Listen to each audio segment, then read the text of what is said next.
নমস্কার, জয়ার জগৎ সংসারে সকলকে স্বাগত জানিয়ে আজকে আমি চিংড়ি আর চিচিঙ্গা আমার রান্নাঘরে নিয়ে এসেছি এবং সেটা আমি রান্নাটা করেছি আর সেই রান্নাটি আমি সকল বন্ধুদেরকে শেয়ার করছি।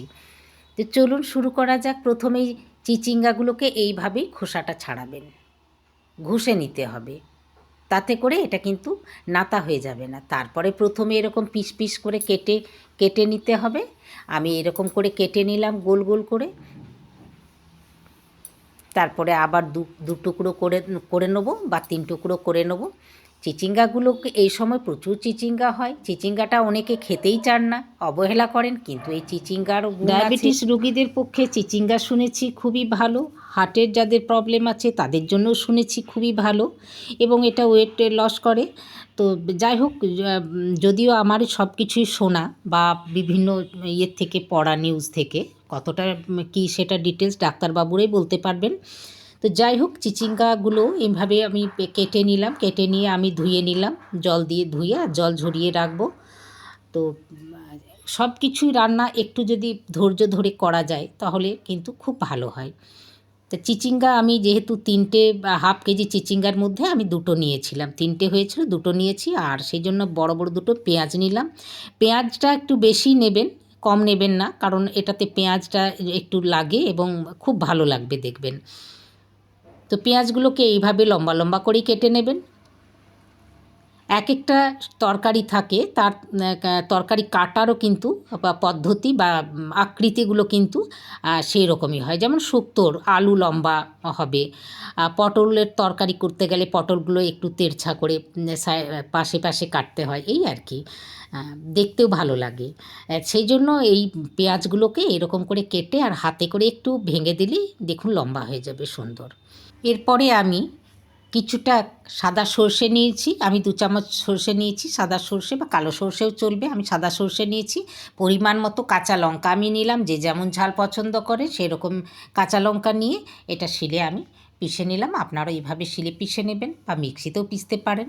যাই হোক, আমি এটা যেহেতু পরিমাণে কম তাই আমি এটা শিলে পিষে নিলাম। তারপরে একটু আদা, সেটাও একটু পিষে নেবো। এটাতে জিরে টিরে লাগবে না, একদম লাগবে না।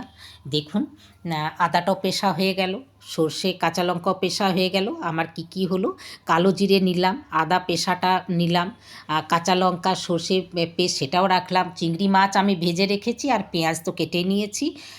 গ্যাস জ্বালিয়ে ফ্রাই প্যানটা বসিয়ে দিলাম, সর্ষের তেল দিয়ে দিলাম, একটু বেশি করেই দিলাম।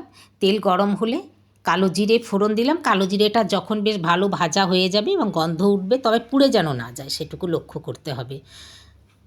তারপরে কেটে রাখা ধুয়ে রাখা পেঁয়াজগুলো দিয়ে দিলাম। এই পেঁয়াজগুলো কিন্তু খুব আস্তে আস্তে করে নেড়ে নেড়ে সময় নিয়ে ভাজতে হবে, সুন্দর যেন ভাজা যায়, কিন্তু পুড়ে যেন না যায়। যেহেতু ডুবো তেলে করছি না, হ্যাঁ, সেই জন্য একটু ধৈর্য সহকারে কিন্তু এটাকে নেড়ে নেড়ে নেড়ে নেড়ে এটাকে ভাজতে হবে। দেখবেন কি সুন্দর ভাজা যাবে, রঙটাও কত সুন্দর চলে আসবে। ভালো কিছু খেতে গেলে, ভালো রান্না করতে গেলে অবশ্যই প্রথম যেটা হলো সেটা হলো ধৈর্য চাই।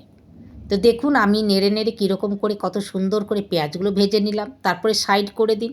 সাইড হয়ে গেলে বেটে রাখা ওই আদাটা, একটুখানি আদাটা দিয়ে আর ওই ধুয়ে রাখা জল ঝরিয়ে রাখা চিচিঙ্গাটা এভাবে ফেলে দেবেন। তারপরে পেঁয়াজ, আদা আর চিচিঙ্গা ভালো করে মিশিয়ে নেবেন। আবার সে নাড়তে হবে। পুরো সবজিটা কিন্তু এভাবে নেড়ে নেড়েই করতে হবে। দেখুন খুব সুন্দর হবে তরকারিটা।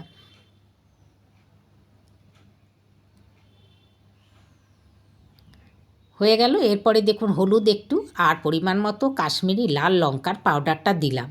এই কাশ্মীরি লাল লঙ্কাটা ইউজ করি, এতে রং হবে, এটা কিন্তু ঝাল নয়, এটা রঙের জন্য। এখন কিন্তু লবণ কোনো মতেই দেবেন না, বা আমিও দিলাম না। তার কারণ চিচিঙ্গাটা কতটা জল বেরোয় সেটা দেখে নিতে হবে, বা কতটা নরম হয়ে যায়, কমে যায়।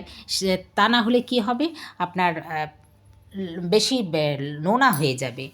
তো ঢাকা দিতে কিন্তু অনেক জল বেরোলো। আমি ঢাকা খুলে দিলাম, দেখুন সেদ্ধও প্রায় হয়ে গেছে, দেখে নেব। এরপরে কিন্তু পরিমাণ মতো লবণ দেবো। আর আগে লবণটা দিয়ে দিলে কিন্তু লবণের পরিমাণ বেশি হয়ে যেতে পারে, সবজিটা তখন খাওয়া যাবে না। এত পরিশ্রম করে রান্না, সেটা খারাপ লাগবে খেতে।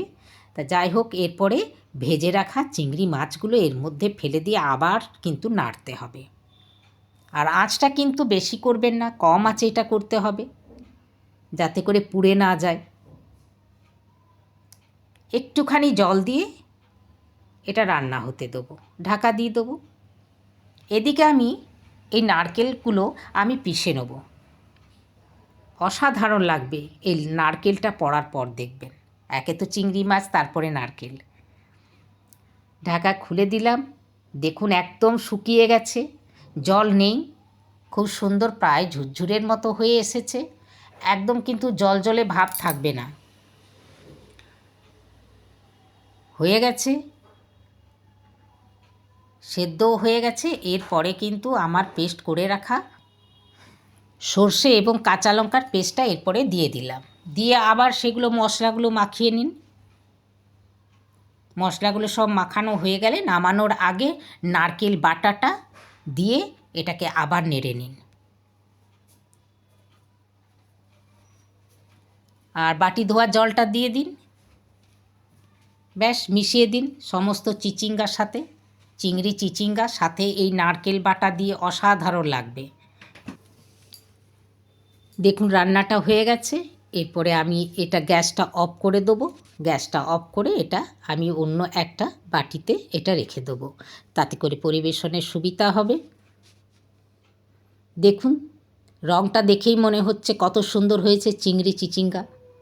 আপনারাও একবার করে দেখবেন। ওপর থেকে একটু নারকেল কোড়া আমি ছড়িয়ে দিলাম। হয়ে গেল গরম ভাতে চিংড়ি চিচিঙ্গা, অসাধারণ লাগবে। ভিডিওটি যদি ভালো লাগে অবশ্যই আপনারা লাইক করবেন, শেয়ার করবেন আর আপনাদের মূল্যবান মতামত জানাবেন। নমস্কার। এক থালা ভাত সাপটে খায়।